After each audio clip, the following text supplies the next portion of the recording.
अस्सलाम वालेकुम क्लास। बेटा आज हम पढ़ेंगे कवानीन हासिल। ठीक है, मैंने पीछे से थोड़ा सा स्किप करा दिया, वो मैं आप लोगों को बाद में करा दूँगी।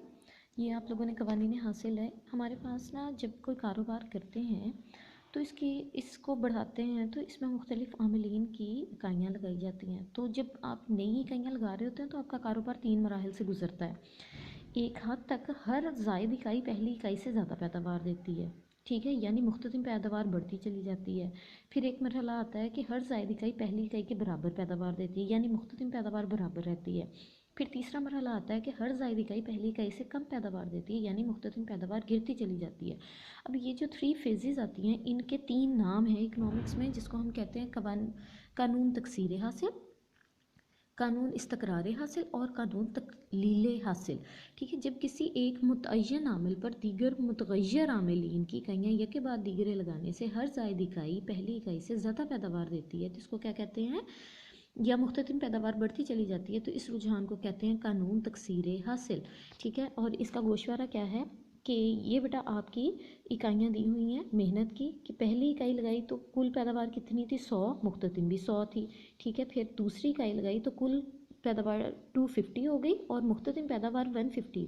मतलब पहला मज़दूर 100 पैदा कर रहा था, अब दूसरा मज़दूर 150 पैदा कर रहा है। ठीक है, इसी तरह फिर वो थर्ड लगाई तो मज़ीद बढ़ गई, वो 200 हो गई मुख्ततिम पैदावार, फिर 250 हो गई और 300 हो गई। हर ज़ायद इकाई लगाने पे आपकी मुख्ततिम पैदावार क्या है, पहले से बढ़ गई है। तो ये क्या है, कानून तकसीर हासिल है। इसी तरह बेटा आपने इसका ये डायग्राम बना लेना है। ठीक है, ये मेहनत और इकाई सरमाए की इकाइयाँ इधर रखनी है और मुख्ततिम हासिल आपने इधर रखना है। फिर इसको आप ज्वाइन करेंगे तो आपका ख़त तकसीर हासिल, और ये नीचे से ऊपर बढ़ने का रुझान रखता है क्योंकि हर ज़ायद इकाई लगाने पे आपकी मुख्ततिम पैदावार बढ़ती चली जा रही है। ठीक है, अब वो कहते हैं कि इसके कुछ मफरूज़ात हैं। ठीक है, फ़र्स्ट वन क्या है कि मुअय्यन आमिल पैदाइश की मकदार में तब्दीली ना आए, क्योंकि हमने ऊपर कहा था ना कि एक मुअय्यन आमिल पर दीगर मुतगय्यर आमिल इनकी इकाइयाँ या के बाद दीगर लगाने से तो मुअय्यन आमिल की मकदार में कोई तब्दीली नहीं आती।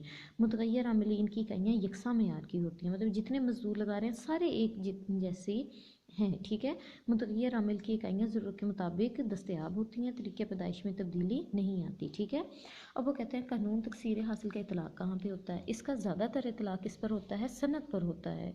ठीक है, और क्योंकि इसका ज़्यादा इख्तियार किस पे है, इंसानी हाथ में है, वो अपने तजर्बे, जहानत और काबिलियत की बिना पर अपने कारोबार में इजाफ़ा कर सकता है और अपनी पैदावार को बढ़ा सकता है और अपने कारोबार को कानून तकसीर हासिल के ताबे रख सकता है। लेकिन जब कारोबार की तोसी होती रहती है और तो पैदावार की एक मयारी हद आ जाती है और उसके बाद पैदावार गिरना शुरू हो जाती है, और इसको क्या कहते हैं, फिर के कारोबार पर इस कानून का अमल ख़त्म हो जाता है। ये बेटा बहुत इंपॉर्टेंट है पेपर के पॉइंट ऑफ व्यू से।